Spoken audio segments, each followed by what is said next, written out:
네, 말씀은 욥기서 세 번째 시간이고요. 제목은 악마의 시선이란 제목입니다. 욥기 1장 13절에서 22절까지 말씀 보도록 하겠습니다. 욥기 1장 13절에서 22절까지 말씀. 네, 같이 좀 길지만 같이 다 읽을게요.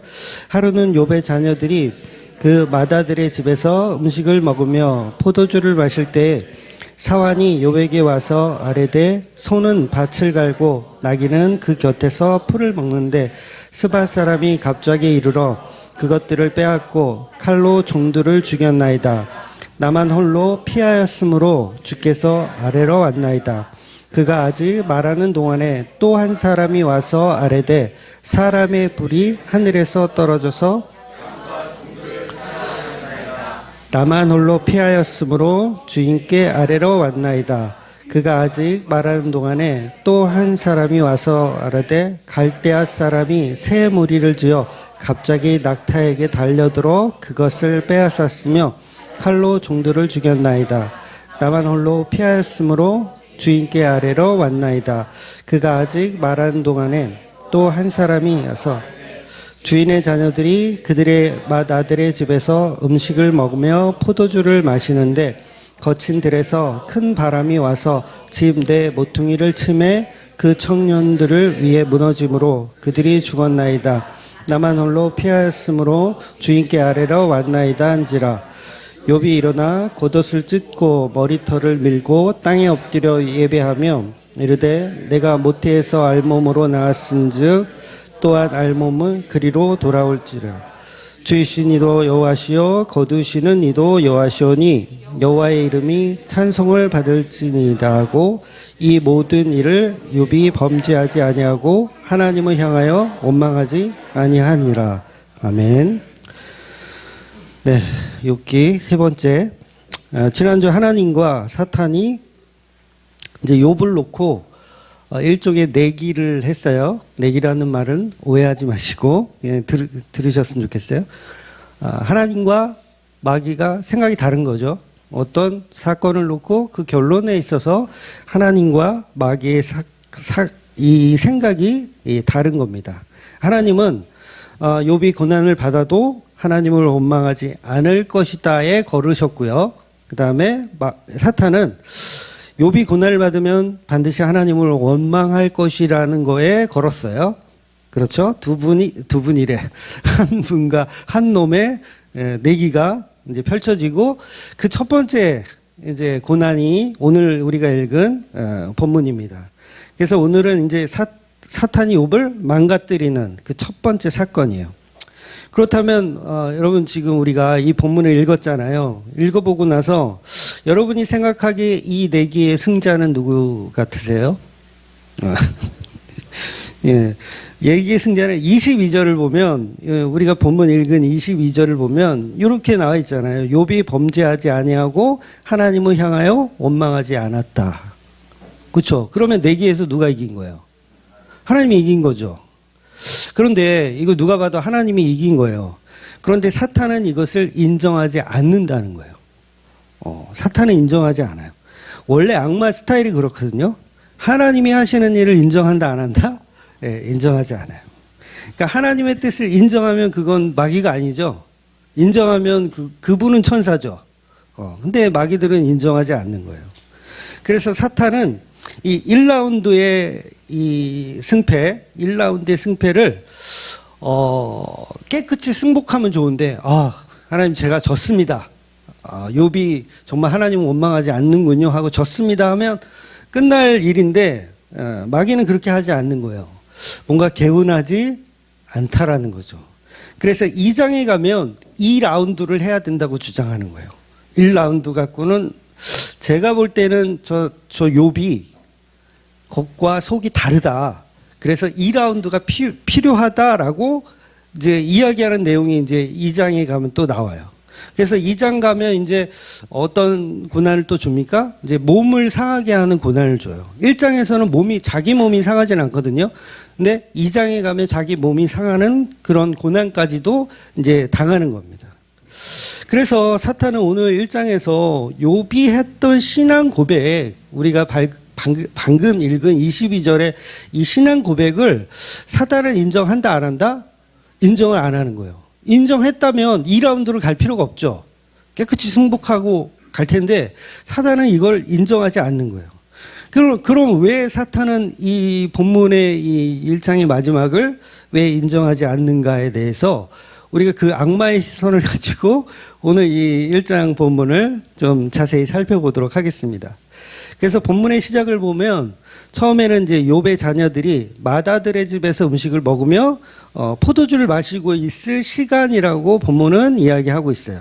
마치 사건의 시작이 마다들의 집에서 먼저 일어나는 것처럼 표현하지만 사실은 그렇진 않아요. 사건은 마다들의 집에서 먼저 일어나는 게 아니라 제일 먼저 소와 나귀를 목축하는 종들에게 일어나요. 그러니까 스바 사람이라고 하는 사람들이 와서 소와 나귀를 빼앗고 그 다음에 종들을 칼로 죽이는 거예요. 그 중에 이제 종 한 명이 이제 간신히 살아서 도망쳐 와가지고 이제 욥에게 주인에게 이제 보고를 하고 있는 거죠. 그러니까 보고를 하고 있어요. 스바놈들이 와가지고 이런 스바놈들이 와가지고 지금 소하고 나귀하고 다 약탈해가고 우리 친구들을 종들을 다 죽였다고 막 보고를 하고 있는데 이 보고가 끝나기도 무섭게 두 번째 종이 또 허겁지겁 뛰어와서 하나님의 불이 하늘에서 떨어져서 이번에는 양과 종들을 불살라 버렸다고 이야기하는 거예요. 그리고 종들까지도 다 불살라 버렸다는 거죠. 자기만 혼자 살아서 보고를 하는 거예요. 그리고 이 보고가 끝나기도 무섭게 세 번째 종이 또 찾아와서 세 번째 종은 이번에는 갈대아 사람들이 새 무리를 지어서 갑자기 나타나서 낙타들을 빼앗고 그 다음에 칼로 종들을 역시 다 죽였다. 요 보고를 세 번째 종이 하는 겁니다. 그런데 이 세 번째 종의 보고가 끝나기가 무섭게 또 역시나 네 번째 사건을 가지고 또 다른 종이 오는 거예요. 그래서 네 번째 종은 무슨 얘기를 하냐면 주의 자녀들, 욥의 자녀들이 맏아들의 집에서 음식을 먹으며 포도주를 먹고 있는데 갑자기 거친 들에서 큰 바람이 불어서 이게 태풍이겠죠. 태풍 같은 게 불어서 집에 네 기둥을 친 거예요. 그러니까 집이 무너졌겠죠. 그러니까 욥은 굉장히 잘 사는 사람이라서 벽돌집으로 지었던 것 같아요. 그러니까 다른 집은 다 초가집인데 욥의 자녀들의 집은 좋은 집이에요. 그래서 그 지붕이 무너져서 욥의 자녀들이 모두 매몰되어서 죽어버렸습니다. 그 종들까지도 다 죽은 거죠. 그래서 이 마지막 남은 한 사람이 또 와가지고 그 보고를 하고 있는 거예요. 그래서 이 네 번째 사건은 그야말로 욥에게 모든 정말 아끼는 모든 것을 송두리째 다 빼앗아 간 거예요. 이 네 번의 사건은 보통 이제 숫자 넷은 이제 구약에서 어떤 의미가 있냐면 세상을 의미하거든요. 그러니까 창세기 때도 네 강이 흐르잖아요. 그 의미가 뭐냐면 세상을 표현하는 거예요. 그러니까 동서남북 있는 모든 것이 지금 욥에게 다 날아갔다는 뜻입니다. 그렇다면 욥은 이 상황을 어떻게 생각할까? 사건이 첫 번째 사건만 일어나고 텀이 있었다면 욥은 분명히 다른 생각을 했을 거예요. 그러니까 첫 번째 사건이 뭐라 그랬어요? 이런 스바 놈들이 쳐들어와가지고 어떻게 해요? 양을 다 빼앗아 갔어요. 소와 나귀를 빼앗아 갔어요. 양이 아니라 소와 나귀를 빼앗아 갔어. 그리고 종들을 칼로 죽였어요. 그럼 여러분이 욥이라면 어떻게 할까요? 당장 군사를 모아라. 우리가 그놈들을 쳐들어가서 우리도 복수해주고 우리도 소와 양을 다시 뺏어오자라고 하지 않을까요? 그런데 그런 생각을 할 수 있는 시간적 여유도 없이 두 번째 사건이 바로 터져버리는 거예요. 그런데 두 번째 사건의 특징은 뭐냐면 스바놈들처럼 누가 와서 쳐들어온 게 아니라 하나님의 불이 하늘에서 떨어졌다라는 보고를 하는 거예요. 그러면 욥이 생각할 때 이거는 내가 내 힘으로 싸워서 다시 빼앗아 오거나 다시 할 수 있는 일이 아님을 욥도 알 수 있더라는 거예요. 즉 두 번째 사건과 네 번째 사건은 그야말로 천재지변입니다. 즉 욥이 순간적으로 이 사건을 단순한 외적의 침입이라고 생각할 수가 없는 거예요.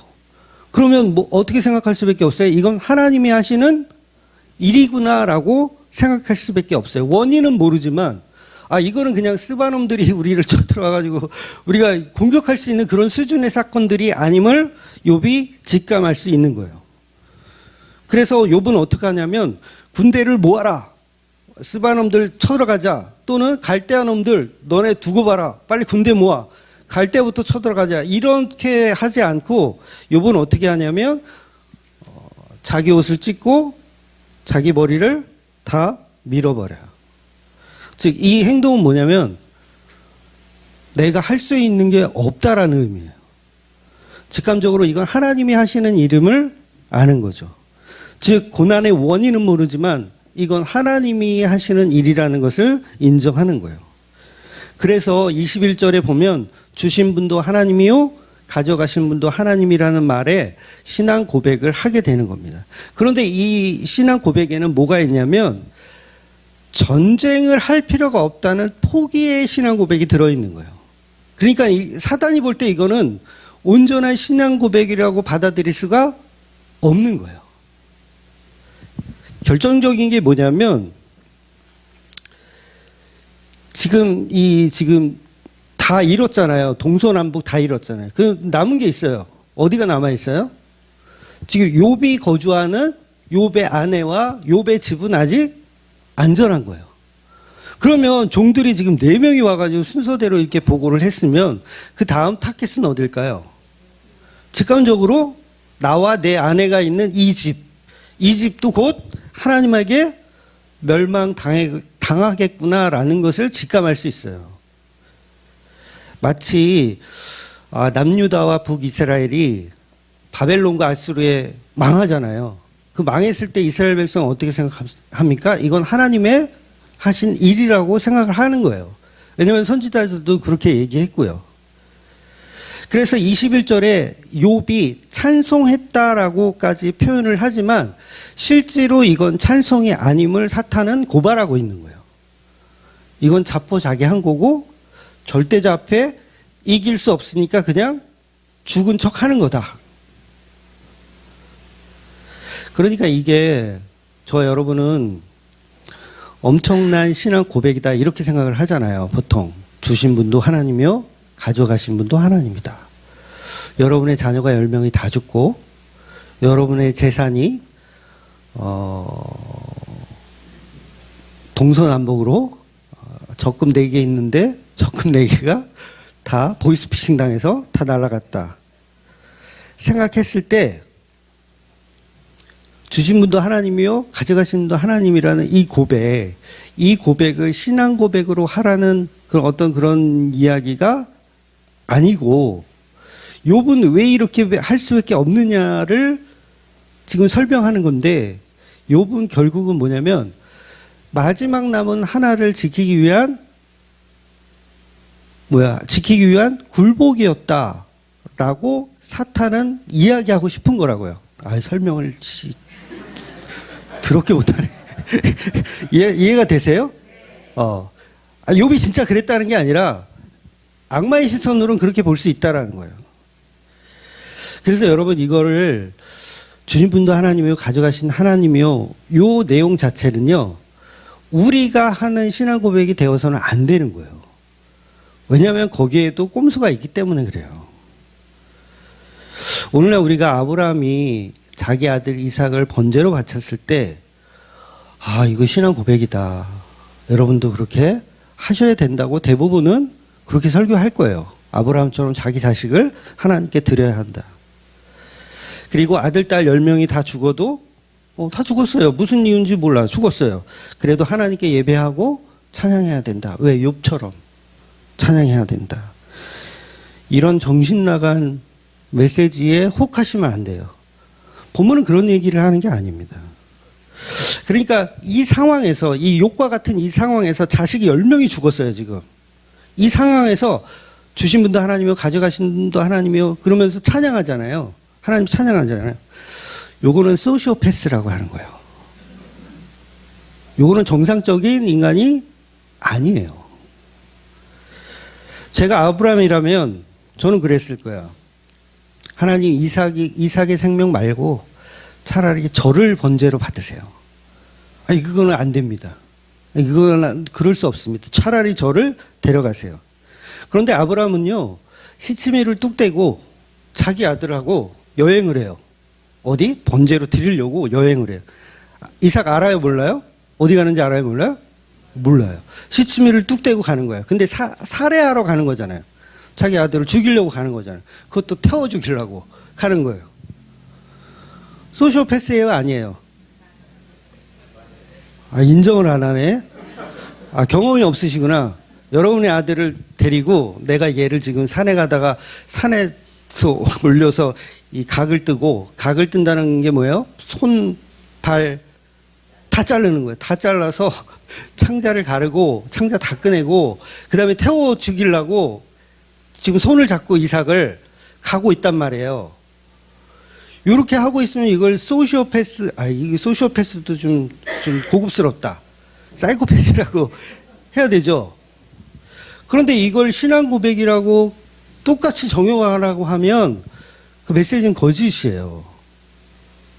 그럼 도대체 성경 뭘 얘기하고 싶은 거냐면 하나님이 그렇게 자기 아들을 죽이셨다라는 얘기를 하고 싶으신 거지 우리가 그렇게 신앙 고백을 하라고 주시는 말씀이 아니라는 거예요. 그러니까 욥기를 읽으면서 다 어떻게 생각하냐면 주신 분도 하나님이요 가져가신 분도 하나님이요. 아니 10명이 죽었는데 무슨 주신 분도 하나님이고 가져가신 분도 하나님이라는 고백을 할 수 있어요. 이건 소시오패스가 아니고서야 불가능한 거예요. 근데 우리는 너무 목사들한테 가스라이팅을 당해가지고 야 아브라함도 자기 자식을 제물로 바치는데 그까지 11조가 아까워서 너는 못 바치니? 너는 성전을 짓는데 너는 작정 헌금이 아까워서 못 바치니? 이런 식으로 이용해 먹는 본문이 되어버렸다는 거예요. 아니요, 하나님은 하나님이 이루신 십자가 복음에 관한 이야기를 하는 거예요. 인간들이 할 수 없는 복음을 내가 했다. 그것 좀 알아다오. 그 얘기를 하는 거예요. 그러니까 오히려 우리가 자식을 번제로 드리는 그런 행동을 흉내내거나 그런 거 우리도 하나님처럼 우리도 해낼 수 있습니다. 하나님만 사랑입니까? 우리도 사랑 있어요. 우리도 하나님을 그렇게 사랑할 수 있어요. 자식 10명보다 하나님을 더 사랑할 수 있어요. 라고 하나님과 동등한 사랑을 가지려고 하면 이게 나도 신이다예요. 나도 신이 되었다. 하나님의 한 사랑을 나도 흉내낼 수 있다라고 생각하는 거예요. 그래서 미친놈처럼 자식 10명이 죽었는데 찬양하고 자빠진 거예요. 왜? 하나님의 자리에 있는 거예요. 그건 누구만 할 수 있는 거예요. 하나님만 할 수 있는 사랑이라고요. 자기 아들 독생자를 아낌없이 우리 인간들에게 주시는 사랑은 우리가 흉내낼 수 있는 사랑이 아니라 하나님 그분만이 할 수 있는 사랑임을 복음으로 우리에게 말하고 있는데 우리는 예수의 사랑, 하나님 사랑 다 치워버리고 우리도 그 사랑 할 수 있어요. 그러면서 흉내냅시다. 이러고 있는 거죠. 우리는 아브라함처럼 자기 아들을 이삭을 번제로 드릴 수 없는 존재이고 욥과 같이 자식 10명이 죽었는데 종들이 다 죽고 재산이 다 탕진했는데 그럼에도 하나님을 찬양할 수 있는 존재가 못 되더라는 거예요. 불가능한 겁니다. 그러니까 가스라이팅 당해가지고 할 줄 아는 줄 알아. 다 할 수 있습니다. 그래요. 만약에 우리가 할 수 있으면 예수님의 십자가의 자리를 우리가 빼앗는 거예요. 예수님이 십자가에 달려서 위대한 사랑을 이루셨는데 우리가 옆에서 넌 그 정도야? 나도 할 수 있어 그 정도는. 나도 내 자식 10명 죽었을 때 나도 하나님을 찬양했거든. 이러면서 십자가 예수 필요 없어. 내가 예수야. 이렇게 돼버리는 거예요. 근데 이 본질을 모르고 계속 우리는 욥을 흉내내요. 어떤 사건이 닥치고 자식이 죽었는데 하나님께 기뻐 찬양하고 있더라는 거예요.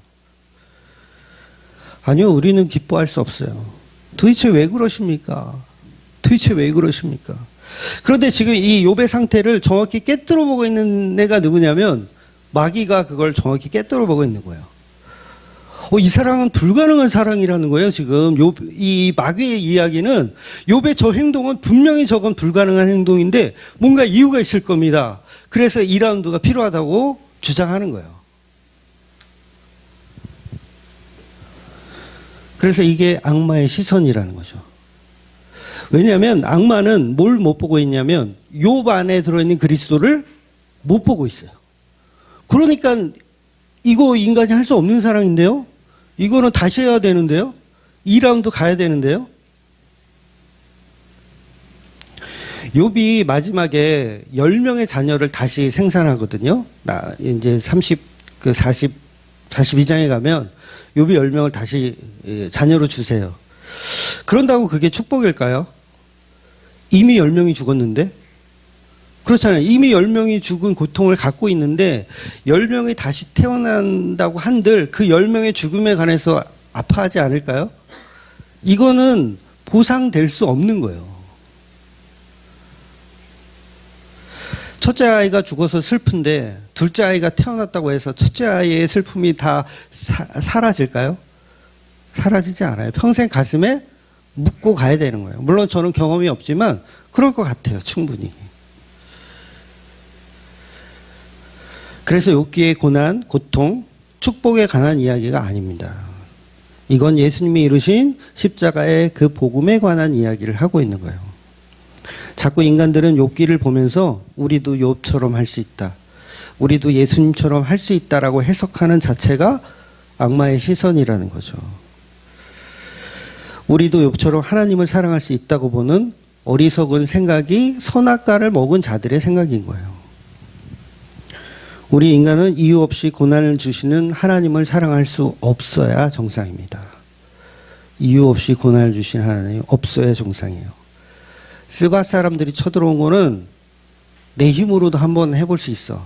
근데 하늘에 불이 떨어지고 태풍이 일어나서 집안이 박살나고 이거는 우리가 할 수 있는 일이 아니에요. 그러면 우리는 사랑을 할 수 없어요. 하나님을. 그런데 악마들의 시선은 우리도 아브라함처럼 자기 독생자를 죽일 수 있는 사랑이 있다. 우리도 하나님처럼 우리 아들을 십자가에 죽일 수 있다. 우리 자식 10명이 죽어도 우리는 하나님 앞에 원망하지 않으며 그 하나님을 찬양할 수 있다. 이 자체가 내가 하나님이 되어버린 거예요. 신앙 고백이 아니라 이건 선악과 먹은 후유증이에요. 그럼 목사님 어쩌라는 거예요? 그럼 목사님 어쩌라는 거예요? 나에게 자식 10명이 죽으면 하나님을 저주하고 뭐 어떻게 그렇게 하라는 거예요? 슬픈 일 고난 당하면 하나님이 뭐고 다 때려치고 교회도 때려치고 이게 떠나라는 거예요? 그 얘기가 아니에요. 그 얘기가 아니라 오로지 누구의 사랑을 얘기한다? 예수 그리스도의 사랑을 이야기한다는 거예요. 하나님을 위해서 독생자를 번제로 드릴 수 없는 우리는 그런 인간이고 자식이 10명 죽으면 하나님께 감사 찬성을 드릴 수 없는 존재인데 그 일을 예수님은 하셨다라는 거예요. 그 엄청난 사랑에 우리는 성도는 반드시 반응하게 되어 있다는 거죠. 그래서 예수님의 사랑은 나는 못하는 사랑이에요. 나는 못하는 사랑인데 예수님은 하셨군요예요. 그럼 왜 본문의 욥기는 욥도 사람인데 고난을 받았음에도 불구하고 하나님을 저주하지 않고 찬양하며 감사할 수 있느냐? 우리가 욥처럼 그렇게 하라는 얘기가 아니라 온전히 예수님에 관한 이야기를 예표해서 이야기하더라는 거죠. 그래서 욥 속에 그리스도, 그분만이 하실 수 있는 사랑을 표현하고 있는 게 본문이라는 거예요. 그러니까 마귀의 시선과 하나님의 시선이 서로 다를 수밖에 없는 게 하나님은 욥 속에 그리스도가 있음을 이야기하는 거고 마귀는 욥 속에 그리스도가 없음을 이야기하는 거예요. 그래서 두 분은 또 두 분이래. 바른 말을 하는 거예요. 둘 다. 의미를 이해하셔야 돼요. 왜냐하면 사건의 본질이 다르기 때문에 다른 시각으로 볼 수밖에 없는 거죠. 그래서 오늘의 재앙이 어디서 오는가? 직감적으로 욥은 하나님으로부터 왔다. 그래서 내가 하나님의 관역이 되었다. 이렇게 생각하는 거예요. 근데 나중에 진짜 그런 표현을 해요. 욥이. 왜 나를 관역으로 사용하십니까? 이런 표현도 해요. 그래서 욥은 이 네 가지 사건을 듣고 나서 그 다섯 번째 사건이 분명히 자기 저택으로 올 것을 예측하고 있는 거예요. 그러니까 지진이 일어나서 무너질 수도 있어요. 그래서 하나님의 일은 우리 인간이 멈출 수가 없죠. 그래서 마귀의 시선은 뭐냐면 이 욥이 하나님을 찬양하는 이유는 자기와 자기 아내가 있는 그 저택을 보호하기 위한 어떤 수단으로 하나님을 찬양하고 있다로 보는 거예요. 이해가 되시죠? 제가 조금 어렵게 설명하고 있는데, 그래서 시간의 흐름이 이제 네 번째, 다섯 번째 분명히 올 것이다. 그럼 어떻게 나머지 종들이라도 사랑하는 아내라도 살려야 되잖아요. 그러니까 예배하는 척, 찬양하는 척, 신앙 고백하는 척 이렇게 하는 거예요. 사탄의 시선이에요. 실제로 그랬다는 게 아니래요. 저는 욥이 아내를 정말 사랑했다고 봐요. 또 욥의 아내도 욥을 정말 사랑했다고 봐요. 왜냐하면 10명 낳은 거 지난주에도 말씀드렸나요? 10명을 낳아줬고, 그 다음에 욥기 1장에 보면 지금 우리 1장 봤지만 망했잖아요. 망했어요. 지금 동서남북으로 다 망했어. 그런데 아내가 도망갔어요? 안 도망갔어요? 아직 1장에서는 안 도망갔어요. 그 2장에 가면 욥이 이제 병이 걸리잖아요. 병에 걸려서 이제 사람 구실을 못해. 돈도 없지, 병까지 걸렸지. 그런데 아내가 그때까지도 안 도망갔더라고요. 물론 이제 저주를 하긴 하죠. 욥을. 야, 이씨, 하나님을 저주하고 뒤져버려라. 이러면서 저주를 하긴 하지만 어때요? 아직 도망가지는 않고 옆을 지켜줬어요. 물론 그 말을 하고 떠났을지도 몰라. 떠났을지도 몰라. 그런데 저는 개인적으로 안 떠났다고 봐요. 버티고 있었다고 봅니다. 그러니까 나중에 이제 그 근거가 어디에 있냐면 나중에 이제 42장에 보면 욥이 다시 축복을 받을 때 욥이 새 장가를 갔다는 이야기가 일단 없어요. 욥이 새 장가를 갔다 그런 얘기가 없고 11절에 보면 42장 11절에 보면 이런 표현이 있거든요. 제가 한번 읽어드릴게요. 이에 그의 모든 형제와 자매와 이전에 알던 이들이 이거 중요하죠. 이전에 알던 이들이 다 와서 그의 집에서 그와 함께 음식을 먹었더라. 이렇게 표현해요. 42장 끝에 가면. 그러니까 예전에 알고 지냈던 욥을 알고 지내던 이들이 다시 다 돌아와서 같이 식사를 했더라. 요거잖아요. 그렇다면 이 속에 욥의 아내도 분명히 있다라는 얘기죠. 물론 이거를 원어로 해석해 보면 뭐 다른 해석이 나올 수도 있겠지만 결국은 제가 생각했을 때 욥의 아내는 계속 있었거나 아니면 떠났더라도 42장 11절의 말씀에 의하면 다시 돌아온 걸로 그렇게 봐야 된다는 거죠. 그만큼 욥의 아내는 욥을 사랑한 거예요. 재산 다 잃고 자식 다 죽고 병까지 걸렸는데 안 떠나고 그 곁을 지켜요. 근데 쌍욕은 하죠. 계속. 저주하고 뒤져버려라 이러면서. 요게 교회예요. 이해가 되세요? 요게 저와 여러분의 교회의 모습이란 말이에요. 욥이라는 예수 그리스도가 무능력하고 무식하게 십자가에서 죽는데 우리는 막 욕해. 저걸 인간이라고 내가 남편이라고 내가. 그런데 안 떠나 이상하게.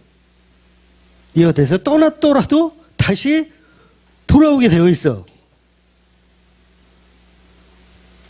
그래서 결국은 욥의 사랑, 예수님의 사랑을 알고 교회는 계속 원망하고 불평하지만 다시 돌아오게 되더라는 거예요. 그래서 욥은 굉장히 계산적인 사람이에요. 어느 정도 계산적이냐면 무슨 문제가 생길까봐 자식들의 자녀의 생일이 끝나고 나면 번제를 드리는 사람이에요. 굉장히 계산적인 사람이에요.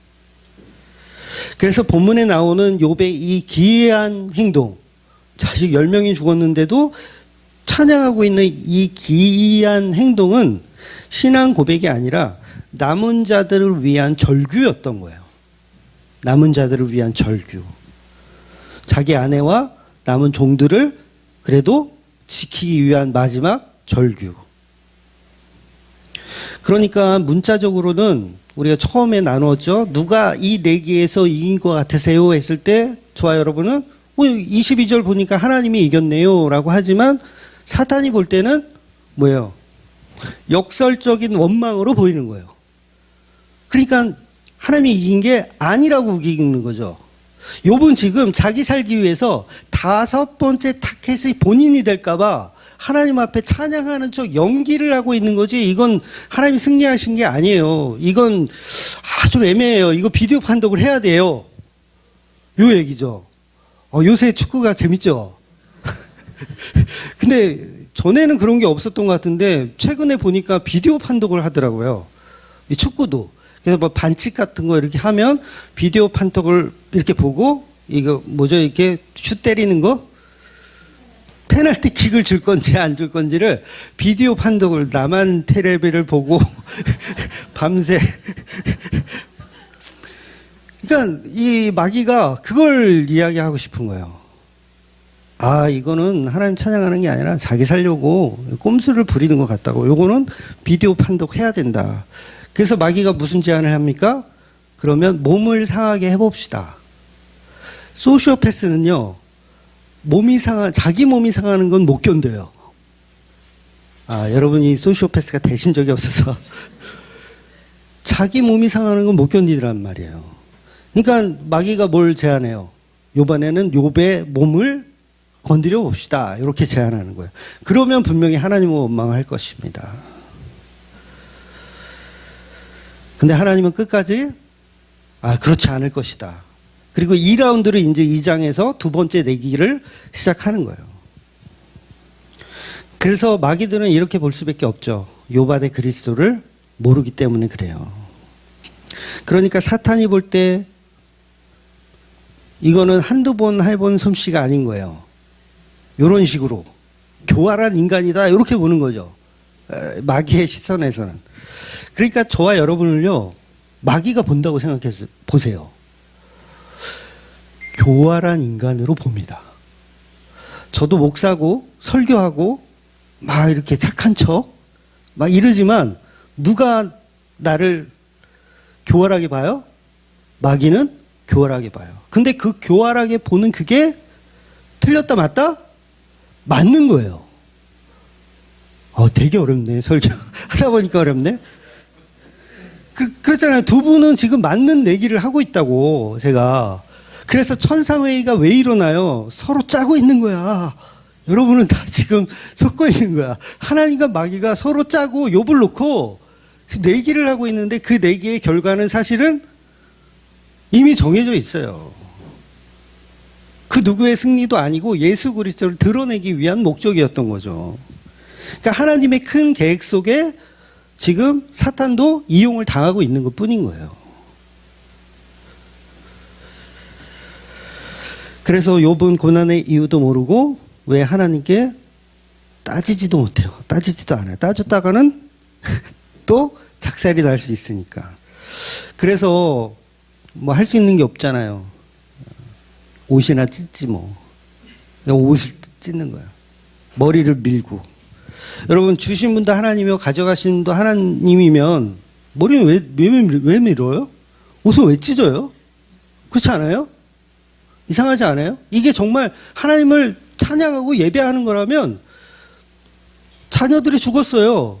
그러면 바로 예배드리고 가져가셨어요? 잘 가져가셨네요. 이러면 되는데 왜 머리를 찢고 옷을 찢고 왜 그렇게 해요? 화났다는 표현이잖아요. 강한 부정이잖아요. 하나님 원망하는 거예요. 원망하는 거. 그런데 이 원망을 누가 정확히 깨뜨려 본 거예요? 마귀가, 악마가, 사단이 정확하게 깨뜨려 본 거예요. 그래서 비디오 판독하고 2라운드 가야 됩니다.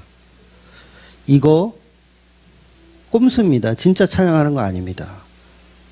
속으로는 지금 원망하고 있고 그나마 있는 거 지키기 위해서 꼼수를 부리고 있는 겁니다. 그래서 지금 옷을 찢고 엎드려서 예배하는 척 연기하고 있는 겁니다. 마귀가 이제 하나님한테 이거 다시 해야 된다고 막 지금 막 난리 치는 거예요. 이거는 억울한 거라고. 자기 억울하다고. 하나님이 이긴 거 아니라고. 이러면도 해야 된다고. 그래서 2장으로 들어가면 이제 욥이 이제 몸이 망가지기 시작하죠. 그런데 이게 또 이 라운드가 이제 3라운드까지 있거든요. 2라운드에 가면 이제 몸이 이제 망가지잖아요. 그럴 때까지만 해도 욥이 잘 견뎌요. 견디는 것 같아요. 근데 마귀의 눈은 속일 수 있어요, 없어요? 악마의 시선은 못 속이는 거예요. 그래서 2장에서 이제 아내가 저주하는 내용이 있거든요. 아내가 저주해요. 왜? 지금 아내를 지키기 위해서 찬양하는 척 한 거잖아요. 사랑하는 아내를 위해서. 근데 그 아내가 나를 저주하고 뒤져버리래. 그럼 더 이상 지켜야 할 게 있어요, 없어요? 없죠. 그래서 욥이 무너지기 시작하는 거예요. 욥의 친구들이 왔는데 2장 마지막 부분에 욥의 친구들이 왔는데 아무 얘기 안 해요. 그냥 울어주기만 해요. 계속. 일주일 내내 그냥 울어요. 그냥 슬퍼서 계속 울어. 뭐 비아냥거리거나 이런 것도 없어요. 그냥 울어. 그런데 더 이상 어떤 고난이나 이런 거는 더 이상 발전하진 않죠. 아내가 그렇게 저주했으면 아내가 막 불이 떨어져가지고 소금기둥이 된다든가 뭔가 있었으면 욥도 정신을 또 차릴 텐데 이제는 어느 정도 안전함을 이해하게 되는 거예요. 그래서 욥이 언제 이 속에 있는 그 죄성이 언제 드러나냐면 3장에 가면 그 죄성이 이제 드러나는 거예요. 그래서 3장의 시작을 보면 그 후 욥이 입을 열어 자기 생일을 저주하니 이러는 거예요. 아니 주신 분도 하나님이고 가져가신 분도 하나님이고 했던 그건 다 뭐예요? 다 연기한 거예요. 사단의 승리예요. 거봐 내가 뭐라 그랬어요. 요거 꼼수라고. 그러니까 3장에서 욥이 자기 생일을 저주해요. 자기 생일을 저주한단 말은 원망이에요. 하나님 나 왜 태어나게 하셨냐. 왜 주었냐 이거예요. 주신 분도 하나님이고 가져가신 분도 하나님인데 가져간 건 이미 뭐 어쩔 수 없고 그럼 왜 줬냐는 거야. 나에게 왜 줬냐 가져갈 걸. 왜 줬냐. 그 내 생일을 자기 생일을 저주하는 거죠. 그러니까 10명의 아들 왜 줬냐 이거야. 10명의 아들 딸을 왜 줬냐. 가져갈 거면서 왜 줬냐. 1장의 신앙 고백과 3장의 신앙 고백은 완전히 달라요. 결국은 악마의 역전승. 우리 16강, 8강 보셨어요? 극적 후반 끝나기 1분 전에 막 집어넣더라고요. 야, 동점골 넣고 막, 야. 그러니까 3장까지 보면 이 내기에서의 역전승은 마치 마귀가 역전하는 것처럼 보여요. 그래서 3장 25절에 보면 이제 욥이 이런 고백을 해요. 내가 두려워하는 그것이 내게 임하고 내가 무서워하는 그것이 내 마음에 미쳤구나. 그러니까 뭐예요? 예상하고 있었던 거예요. 뭐를? 하나님의 재앙이 더 올 것을. 그러니까 동서남북 그 다음에 5번째가 본인인데 본인이 타겟인데 그게 올까봐 1장에서는 예배하는 척 찬양하는 척 했는데 뭐 때문에 했다? 나한테 그 재앙이 미칠까봐 두려워한 마음에 했다라는 거예요. 그래서 25절은 내가 두려워하는 그것이 내게 임하고 내가 두려워했던 게 임해버렸다는 거예요. 그러니까 1장에서 오늘 우리가 읽은 본문의 신앙 고백은 모두 거짓말이에요. 거짓말. 자기에게 해가 입을까봐, 사랑하는 아내가 해가 입을까봐 거짓말을 했던 거예요. 그래서 사단의 생각대로, 악마의 생각대로 얘는, 욥은 그냥 소시오패스였던 거예요. 그래서 몸이 망가지니까 원망을 이제 쏟아내기 시작하는 거예요. 3장 26절에 보면 나에게는 평안도 없고 안식도 없고 휴식도 없고 다만 불안만 있구나. 이렇게 말하는 거예요. 그래서 3장 이후에는요, 욥이 하나님을 예배했다, 찬양했다, 그런 행동 나오지가 않아요. 맨 마지막에 친구들이 이제 제사 지내는, 욥한테 찾아가서 제사 지내는 그거 말고는 욥이 하나님을 예배했다, 찬양했다, 그런 얘기가 나오지 않습니다. 그래서 우리는 다 욥의 승리로 욥기를 알고 있어요. 욥이 고난을 잘 이겨서 승리했다로 알고 있어요. 근데 그건 새빨간 거짓말이에요. 사실 욥의 승리가 아니라 역전패 당한 거예요. 마귀의 승리예요. 그래서 마귀의 승리로 땅땅땅 끝나야 되는데, 근데 여기에서 또 다른 반전이 드러나는 게 그게 십자가라는 거예요. 그게 십자가라는 거예요. 그러니까 마귀도 자기가 이겼는 줄 알았어. 2승 1패로 자기가 이겼는 줄 알았더니 그 모든 플랜이 십자가를 이야기하고 있었음을 마귀는 몰랐던 거죠. 결정적으로 욥 안의 그리스도를 마귀는 모르고 있었다는 거죠. 그래서 중요한 건 우리가 복음을 이해한다는 거, 이 욥기의 이 어려운 책을 이해한다는 것은 욥 안의 그리스도를 모르면 해석 자체를 할 수도 없고 해석 자체가 안 됩니다. 그래서 십자가는 뭐예요?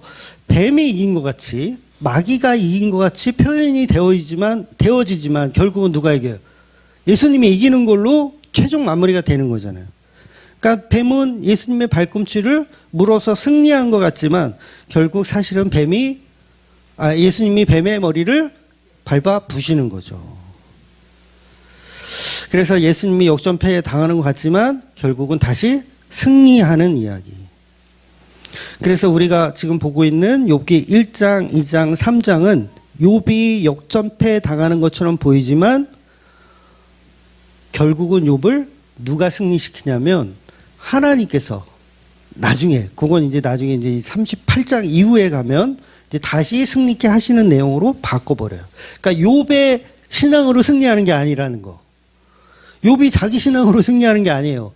그러니까 욥의 고난 잘 이겨서 욥을 본받자 그런 얘기를 하는 게 아니에요. 욥을 누가 승리자로 만드시는가에 관한 이야기. 그래서 창조주가 누구냐? 너는 피조물이다. 내가 너를 승리자로 만들 것이다에 관한 이야기를 한다는 거죠. 그래서 이제 3장 이후에는 이제 욥의 친구들이 계속 이제 이야기를 하는데, 욥의 친구들도 뭐예요? 자기의 주장을 계속 이야기하는 거예요. 너는 패배자다. 패배자다. 그래서 욥도 이제 사는 게 힘드니까 차라리 죽는 게 낫겠다고, 자살하는 게 낫겠다고 그런 표현까지도 해요. 욥이. 제발 하나님 나를 감시하지 말아달라고. 내 곁을 떠나달라고. 누구? 하나님 보고 내 곁을 떠나달라고. 사람을 감시하는 주여. 완전한 비아냥 소리예요. 사람을 감시하는 주여. 욥은 하나님을 조롱하는 거죠. 내가 죄를 지었다 한들 그게 당신에게 무슨 손해볼 일입니까? 라고 따져요. 그러니까 나를 왜 관역으로 사용하십니까? 그렇게 따져요. 그러니까 예를 들어서 내가 옆집 가서 도둑질을 했다 이거예요. 그래서 난 나쁜 놈이다 이거예요. 그런데 그게 무슨 하나님한테 손해볼 일입니까? 이렇게 따지는 거예요. 누가? 욥이 그렇게 따진다니까요. 여러분 욥에 대해서 너무 잘못 알고 계세요. 욥은 개쓰레기예요. 잘못 알고 계세요. 그런데 그 쓰레기가 왜 구원받느냐면 그 안에 그리스도가 있어서 그래요. 저와 여러분은 뭐다? 쓰레기인데 우리 안에 뭐가 있어서 구원받아요? 그리스도가 있어서.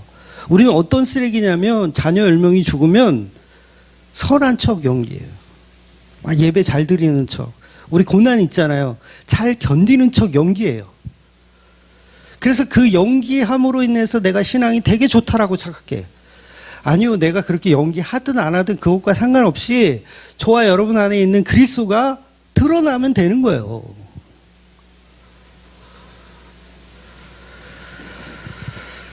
그래서 철저하게 예수님은 욥보다 더한 고난과 고통을 당하지만 끝까지 하나님을 사랑하고 이웃을 사랑하는 그 모습으로 우리에게 복음으로 전해주시는 것입니다.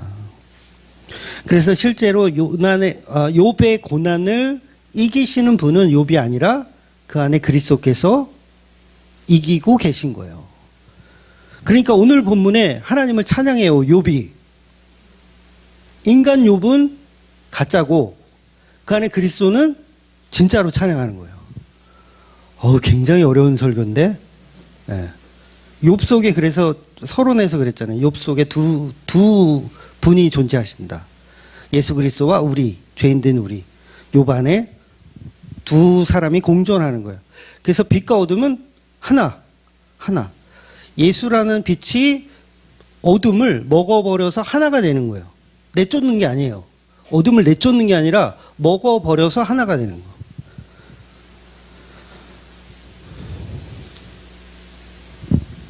네, 길게 안 할 거예요.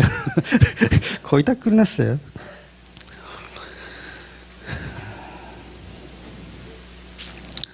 그래서 예수님의 사랑이 욥 안에 들어있다라는 거예요. 그래서 욥의 자녀들이 오늘 어떤 날 죽냐면 형의 집에, 큰형 집에 다 모여 있잖아요. 그러면서 떡과 포도주를 먹고 있잖아요. 그리고 재앙이 닥쳐요.